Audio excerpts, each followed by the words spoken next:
The morning started like any other day on Earth. People went to work. Children went to school. The sun rose over cities and villages. Nobody knew that everything was about to change. Admiral Kim Dae-sung was drinking his coffee at Lunar Command when the alarm started screaming. He was 62 years old, with gray hair and tired eyes. He had served in the Navy for 40 years and thought he had seen everything. He was wrong. The screen showed something impossible. Hundreds of alien ships appeared in the sky above Earth. They came from nowhere. One moment the space was empty. The next moment it was full of chrome-colored vessels that looked like giant insects made of metal. They were beautiful in a terrifying way. "Sir, we are counting over 300 enemy ships," said Commander Park Yuna. She was 35 years old, with short black hair and sharp eyes. Her hands were shaking, but her voice was steady. They just appeared. No warning. No signal. Nothing. Admiral Kim put down his coffee cup. It would be the last peaceful moment he would have for a very long time. "Contact the fleet. Tell them to prepare for combat." The United Nations Space Navy had 212 warships. They were the pride of humanity. Each one cost billions of dollars to build. Each one carried the most advanced weapons and shields that human scientists could create. Each one had quantum computers that could calculate 1,000,000 solutions in a single second. None of it mattered. The alien ship sent out a wave of energy that humans had never seen before. It moved through space like a silent ghost. When it touched a human ship, every system died. Lights went out. Engines stopped. Weapons went cold. The quantum computers that ran everything simply stopped working. Admiral Kim watched as the mighty USS Constellation, the flagship of the human fleet, went dark. Then the Beijing Star went dark. Then the European Unity. One by one, every modern warship in the fleet became a floating piece of metal with no power and no hope. "What is happening?" Admiral Kim demanded. The technicians scrambled to find answers. Their instruments could not even measure the energy wave properly. It was beyond their understanding. The aliens had technology that made human science look like a child's toy. Within 6 hours, the entire human fleet was disabled. Not destroyed. That was the worst part. The aliens did not even need to destroy the ships.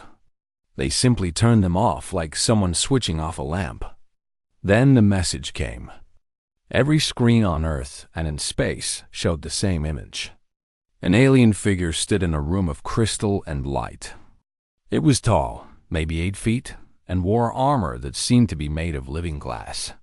Its face had no expression that humans could read. Its voice was cold and flat. "Humans of Earth, we are the Helix Dominion. We have watched your species for some time. Your technology is primitive. Your weapons are harmless. Your ships are nothing more than decorations." The alien paused. In homes around the world, people watched in silence. Children hid behind their parents. Old men remembered wars they had fought long ago. "You have 3 rotations of your planet to surrender completely.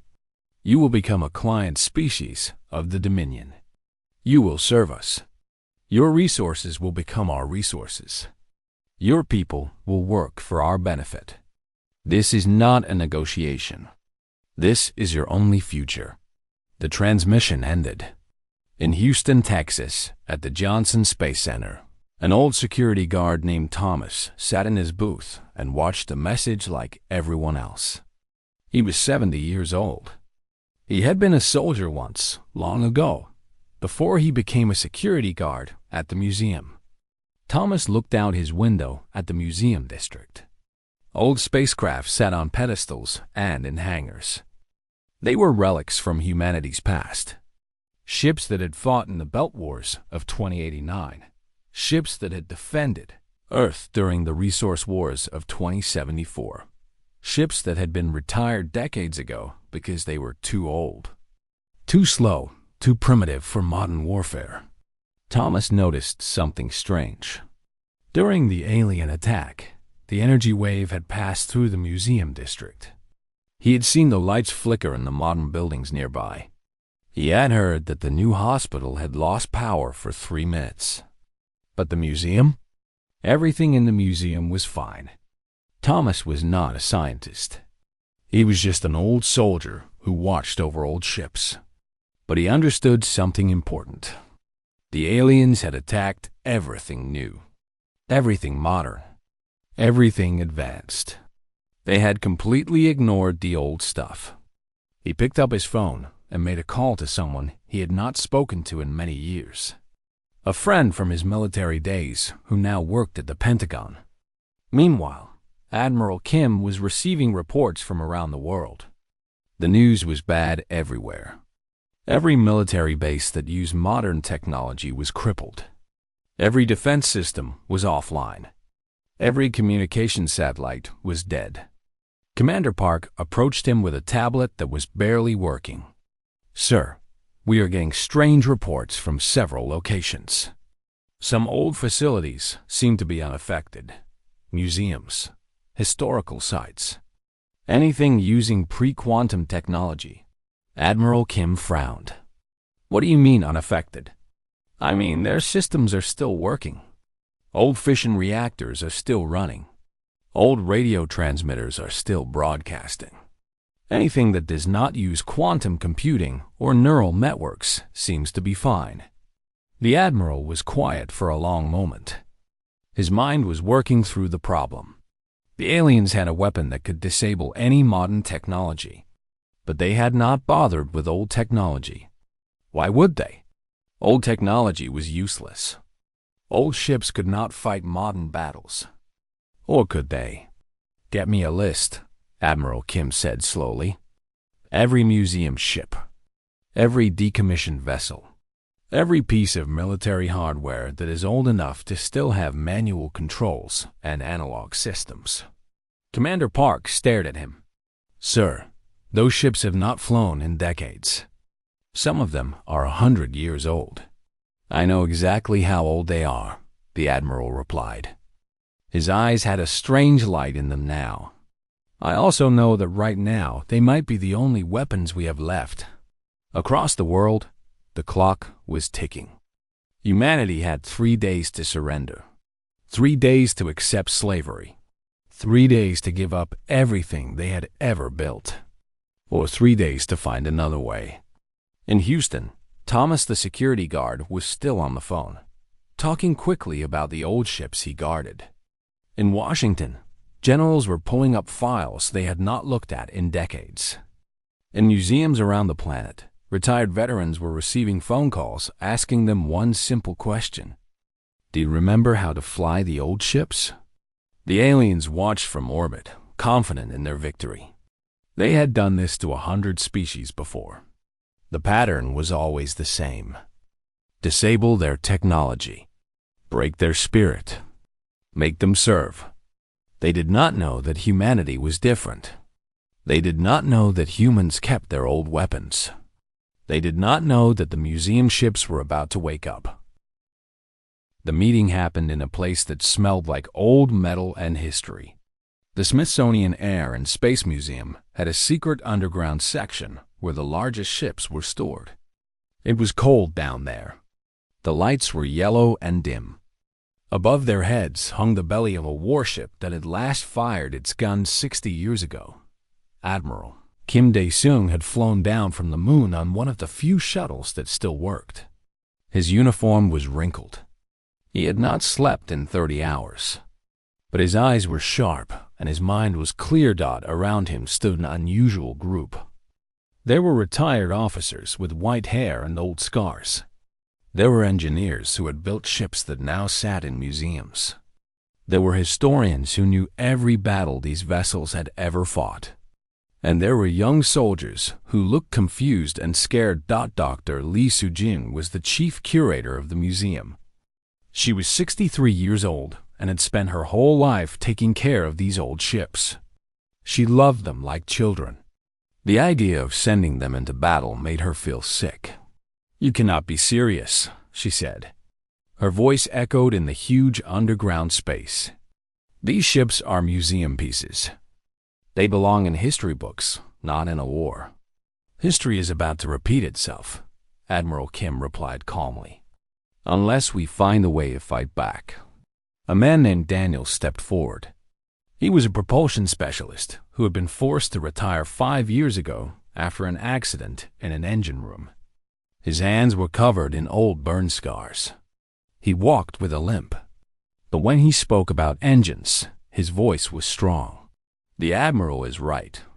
I have been thinking about this since the attack. The alien weapon targets quantum systems, neural networks, fusion reactors, anything that uses modern computing to function." He pointed up at the ship above them. "But these old birds use none of that. Fission reactors, chemical rockets, hardwired controls. They are too simple to hack, too stupid to disable."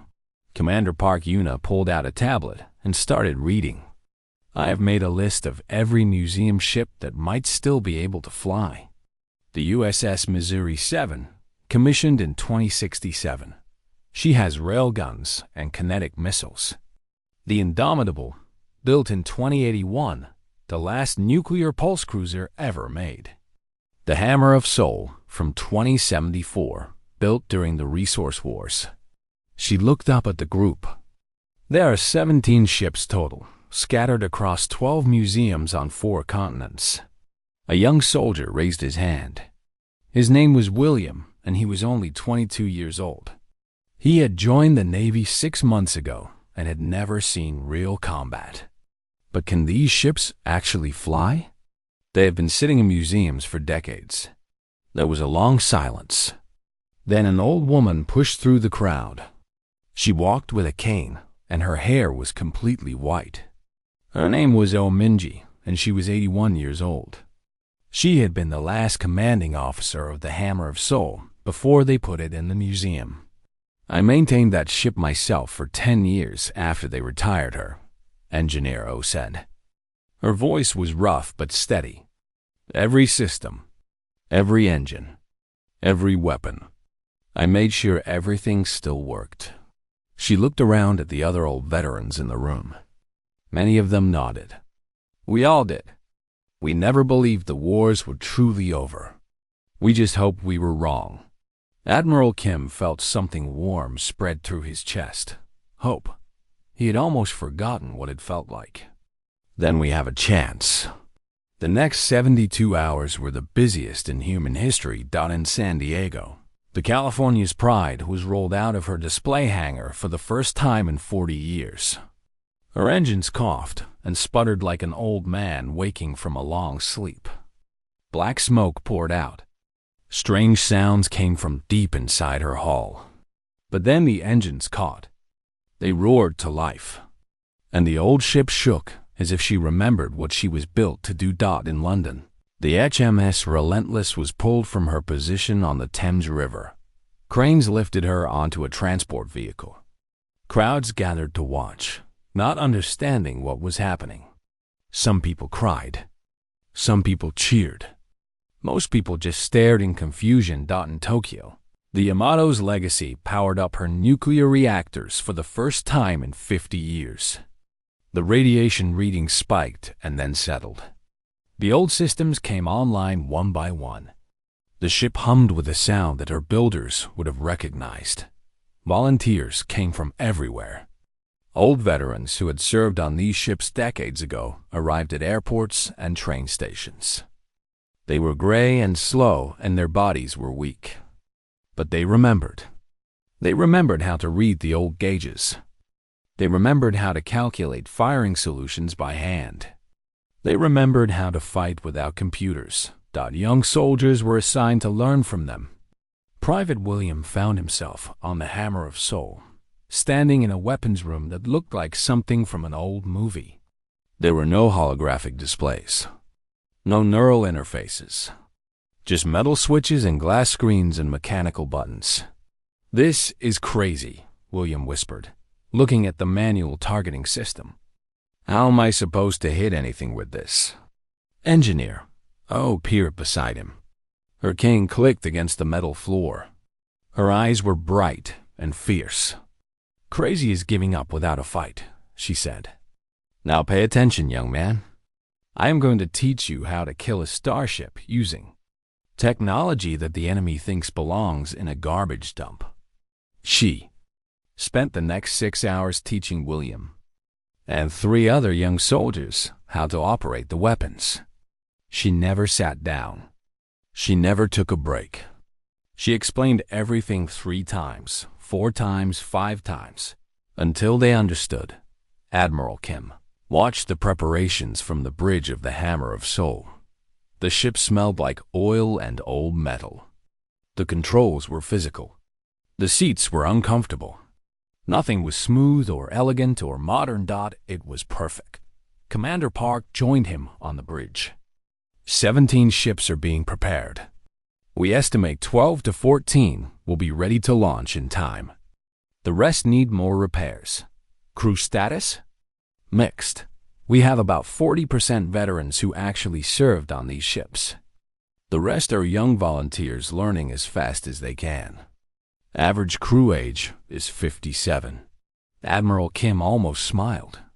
An army of grandparents and children against the most advanced alien fleet in the galaxy, Park added. They think we are beaten, the Admiral said quietly. They think we have no weapons. They think we will surrender. He ran his hand along the old metal console in front of him. They forgot something important about humans. We keep our old weapons. We remember how to use them. And we never, ever give up. Outside the ship, workers rushed to load ammunition. Old missiles were pulled from storage bunkers. Railgun slugs were manufactured in emergency factories. Nuclear warheads that had been in storage since the last war were carefully inspected and prepared. The clock was ticking. Less than 48 hours remained before the alien deadline. The museum fleet was almost ready to wake up. 17 vessels rose from Earth on columns of fire and smoke. The flames were orange and red and yellow, not the clean blue of modern fusion engines. The sound was deafening. Windows shattered for miles around the launch sites. Car alarms screamed. Dogs barked and howled. It was beautiful. It was terrifying. It was humanity's last hope. Admiral Kim Dae-sung stood on the bridge of the Hammer of Soul, gripping the railing as the ship shook violently during launch. The old vessel groaned and creaked like a living thing. Warning lights flashed everywhere. But the engines held. The hull held. The ship climbed toward the stars. All ships, check in, Kim ordered. The voices came through the old radio system one by one. The Missouri 7, the Indomitable. The California's Pride, the Relentless. 14 ships had made it to orbit. 3 had failed during launch, their old systems finally giving up after decades of rest. 14 ships against 300. Commander Park Yuna studied the tactical display. It was a simple screen showing dots and numbers, nothing like the 3-dimensional holographic map she was trained to use. She had to calculate distances and angles in her head. It felt strange. It felt wrong. But it also felt real in a way that modern systems never did. The enemy fleet is holding position above North America, she reported. They detected our launches, but are not responding.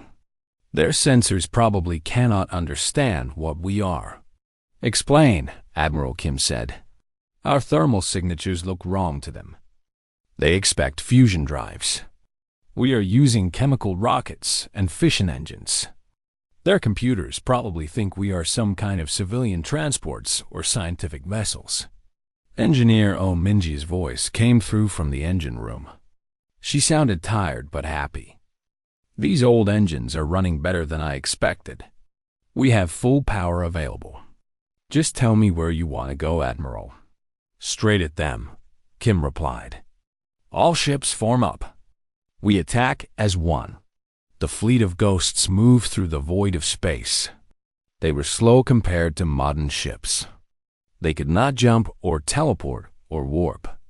They had to fly the old-fashioned way, burning fuel and following the laws of physics. That had been understood for centuries. It took them 4 hours to reach weapons range of the enemy fleet. The alien ambassador watched the approaching ships from his command vessel. His crystalline armor glowed softly in the dim light of the bridge. Around him, his officers made sounds of amusement. They were laughing. "What are those things?" one officer asked. "They look ancient. Are the humans sending their garbage at us?" The ambassador studied the sensor readings. Primitive propulsion systems, chemical reactions, and nuclear fission. Technology that should be in a museum. He made a gesture that might have been a smile. "Perhaps they are. Perhaps these are museum pieces." A final desperate gesture from a dying species. "Should we destroy them?" the officer asked.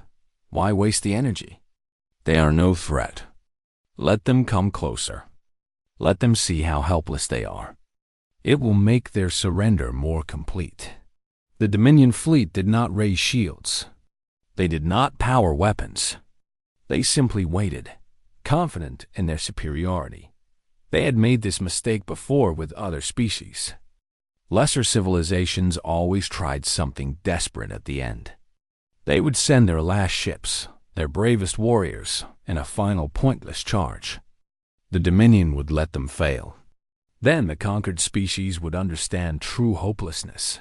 The 14 human ships kept coming. On the bridge of the Hammer of Soul, Private Williams sat at the weapons console. His hands were sweating. His heart was pounding. Engineer O stood behind him, watching every move he made. "Remember what I taught you," she said quietly. "The targeting computer will give you a solution, but it is slow. You need to feel the shot. Anticipate where the enemy will be, not where they are." "How do I do that?" William asked. "Experience, which you do not have."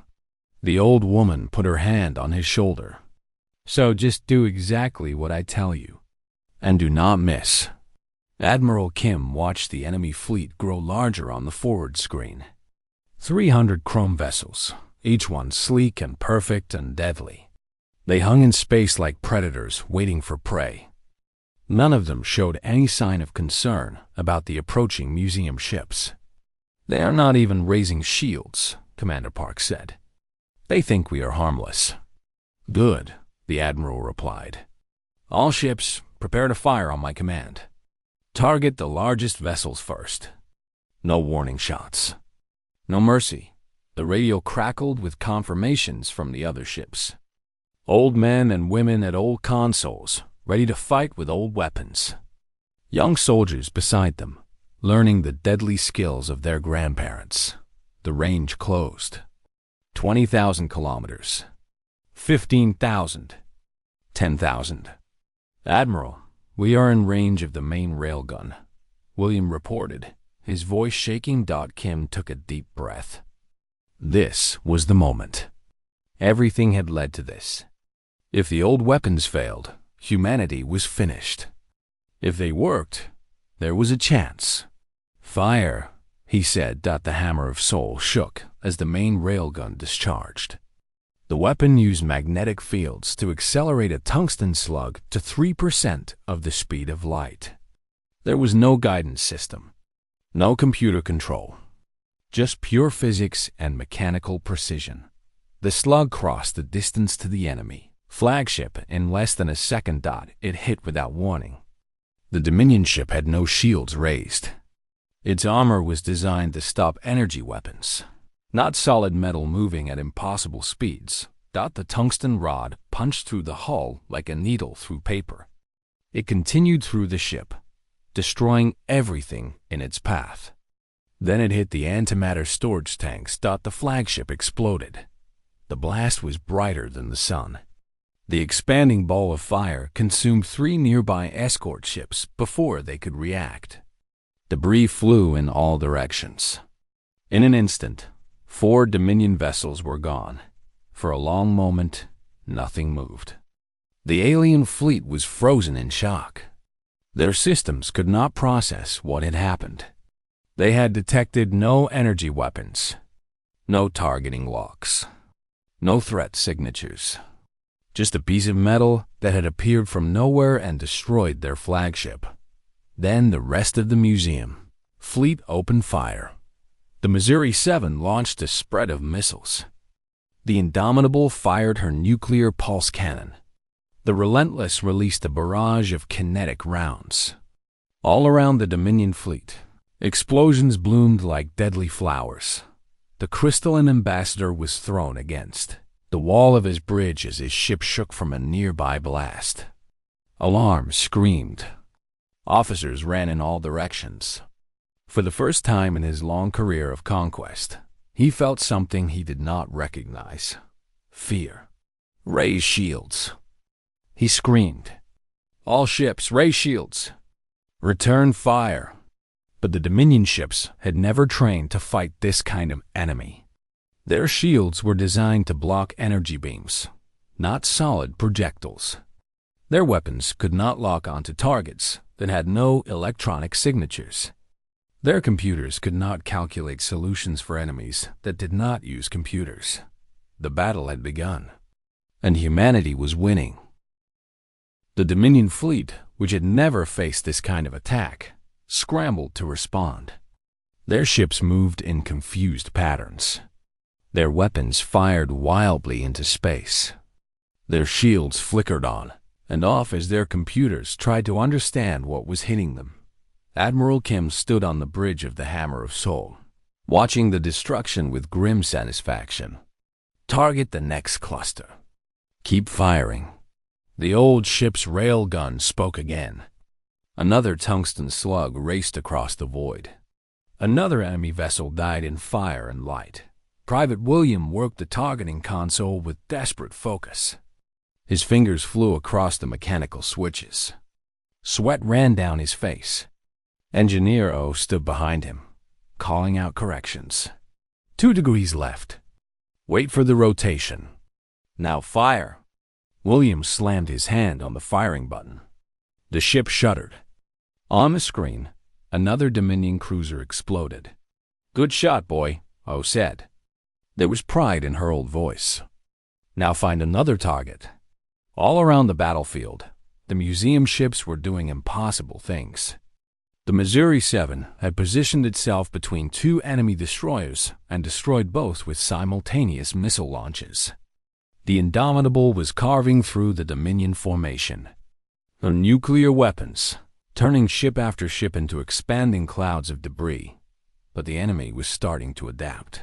The crystalline ambassador had finally understood what was happening. The human weapons were physical, metal and explosives, ancient technology. His ancestors had used such things before discovering higher forms of warfare. Reconfigure the shields, he commanded. Solid barrier mode. Block physical projectiles. His officers worked frantically. One by one, the surviving Dominion ships raised modified shields. The shields glowed with a different color now, designed to stop metal instead of energy. The next tungsten slug from the Hammer of Sol hit a Dominion cruiser's shield and stopped. The shield flashed bright purple, absorbing the kinetic energy. The cruiser survived. They have adapted their shields, Commander Park reported, her voice tight. Our railgun rounds are no longer effective against shielded targets. Admiral Kim nodded. He had expected this. Then we take down their shields first. Switch to missiles. Overwhelm them with numbers. The Hammer of Sol began launching missiles. So did every other museum ship. The old missiles were crude by modern standards. They flew in straight lines. They could barely change direction. But they could carry nuclear warheads, and the museum ships carried many of them. Dozens of missiles streaked toward the Dominion fleet. The aliens shot down most of them. Their point defense systems were still the best in the galaxy, but they could not shoot down everything. Some missiles got through. Nuclear fire bloomed against alien shields. Once, twice, 5 times, 10 times. The shields flickered. Some of them failed. When a shield failed, the rail guns were ready. The battle became a dance of death. The museum ships would launch missiles to weaken shields, then follow up with railgun shots to destroy the unprotected hulls.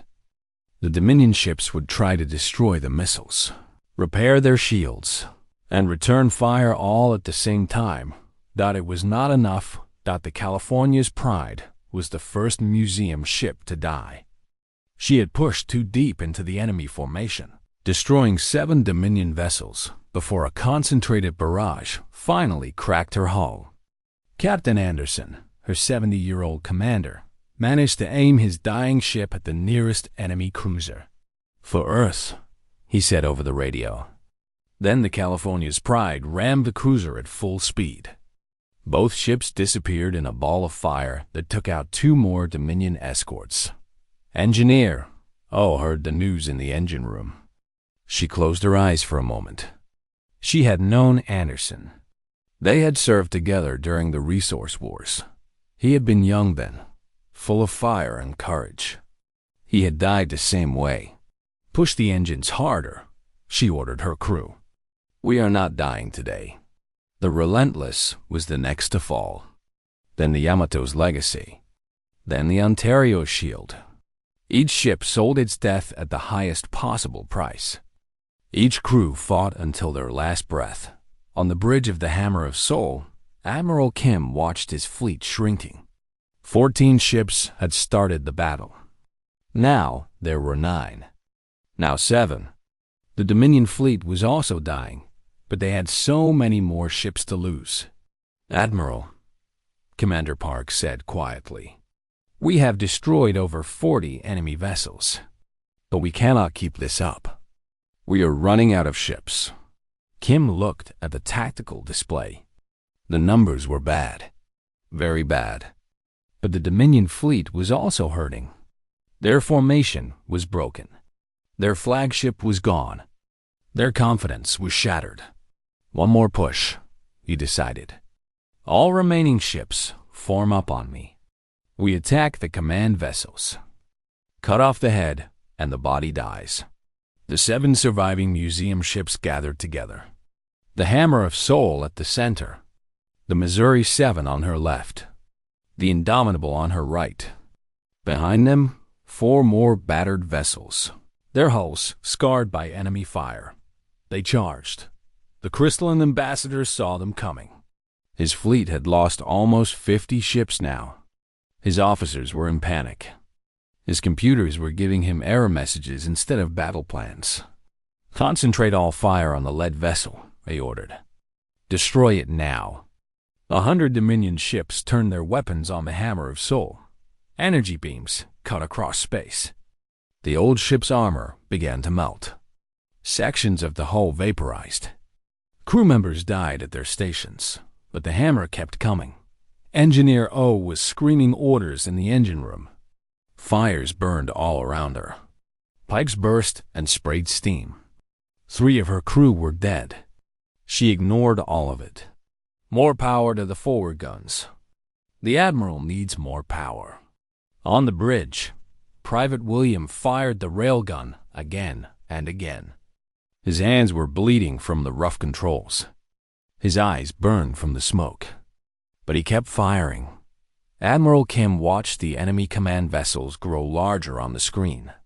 They were close now. Very close. "All ships," he said into the radio. "Fire everything. Hold nothing back." 7 museum ships unleashed their remaining weapons. Railgun slugs, missiles, nuclear warheads. Everything they had left. The space between them and the enemy command vessels became a wall of fire and metal dot. The crystalline ambassador's ship was hit by 3 tungsten slugs and 2 nuclear warheads at the same time. His shields, already weakened, collapsed. The slugs punched through his bridge. The warheads finished the job. The ambassador died never understanding how primitive technology had defeated him. With the command ships destroyed, the remaining Dominion fleet fell into total confusion. Ships bumped into each other. Weapons fired at random. Some began to retreat without orders. The battle was over. Humanity had won. The 7 surviving museum ships drifted among the debris, too damaged to celebrate. But they had done the impossible. With old iron and ancient fire, they had broken the mightiest fleet in the galaxy. Admiral Kim sat down in his command chair. He was wounded. His uniform was torn and burned. Blood ran down his face from a cut on his forehead, but he was smiling. 7 vessels descended through Earth's atmosphere on pillars of fire and smoke. Their hulls were blackened and torn. Their armor was melted in places. Some of them barely held together, but they flew under their own power, guided by crews who had fought the impossible fight, and the Hammer of Sol led the formation. Admiral Kim Dae-sung stood on her damaged bridge, watching Earth grow larger on the cracked forward screen. Tears ran down his cheeks. He did not try to stop them. He had lost so many friends today, so many good people. But Earth was safe. That was all that mattered. Around the world, people gathered to watch the ships land. In New York, millions crowded the streets. In London, the bells of every church rang out. In Tokyo, people wept and hugged strangers. In Seoul, a grandmother pointed at the sky and told her grandson about the brave people who had saved them all. The remaining Dominion fleet had fled. The survivors of the battle raced to the edge of the solar system and kept going, broadcasting warnings to their home systems on every frequency. "Do not engage the humans," the messages said. "They are not what they appear. They remember things, terrible things, and they keep those things ready." Private William helped carry the wounded off the Hammer of Sol after she landed. His hands were bandaged. His uniform was torn and stained with blood, some his own and some belonging to his crewmates. He was exhausted beyond words. A reporter pushed through the crowd and shoved a microphone in his face. "You were on the bridge during the battle. What was it like to fight with weapons from your great-great-grandmother's era?" William stared at her for a long moment. What could he say? How could he describe the terror and the glory? The screaming engines and the dying ships? The old woman who had taught him to kill starships with technology the enemy thought was garbage? It was loud, he finally said, and hot, and terrifying. He looked back at the ship behind him, but she held together. The old ships, they held together when nothing else could. Engineer Ominji refused to leave the Hammer of Sol, while others celebrated. She walked through the damaged sections of the ship, making notes on a battered clipboard. Her cane clicked against the scorched deck plating. Her white hair was gray with ash. Admiral Kim found her in the engine room, surrounded by the bodies of crew members who had died at their posts. "We need to bury them," he said gently. "And you need to rest." Oh shook her head. "Later. First, I need to understand what failed and what held. We will need to rebuild. We will need to be ready." "Ready for what?" "The Dominion is gone." The old woman looked at him with eyes that had seen too many wars. "The Dominion will tell others about us. They will warn their allies. And some of those allies will think they are smart enough to succeed where the Dominion failed." She picked up a welding tool from a dead engineer's hand. "So no, Admiral, I will not rest. None of us can rest." The celebrations lasted for weeks. Parades marched through every major city. Monuments were built to honor the fallen. The names of the destroyed ships were carved into stone so that no one would ever forget. The California's Pride, the Relentless, the Yamato's Legacy, the Ontario's Shield, the Defiant. 7 ships lost, 7 crews dead, thousands of heroes. The surviving ships were repaired and returned to their pedestals in museums around the world. But things were different now. They were no longer just displays. They were no longer just history. They were promises. New ships were designed in the following months.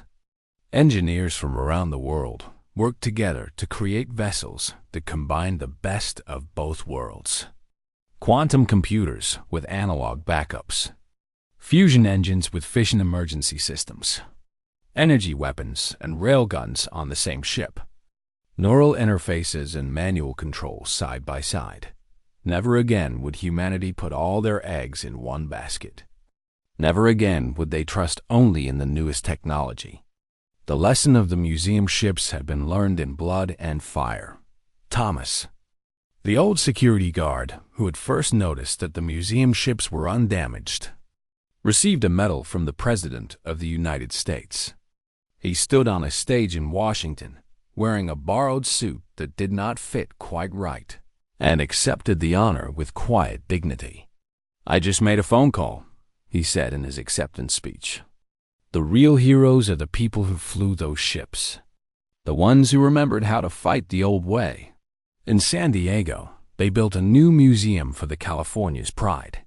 It was not just a building. It was a shrine. People came from all over the world to see the last photographs of Captain Anderson and his crew. They left flowers and candles and handwritten notes of gratitude. One note, left by a young girl, said simply, "Thank you for saving my mommy and daddy. I will never forget." 6 months after the battle, a new law was passed. Every retired military vessel would now be maintained in flight-ready condition. Every decommissioned weapon would be stored, not scrapped. Every veteran who knew the old systems would be asked to teach the young.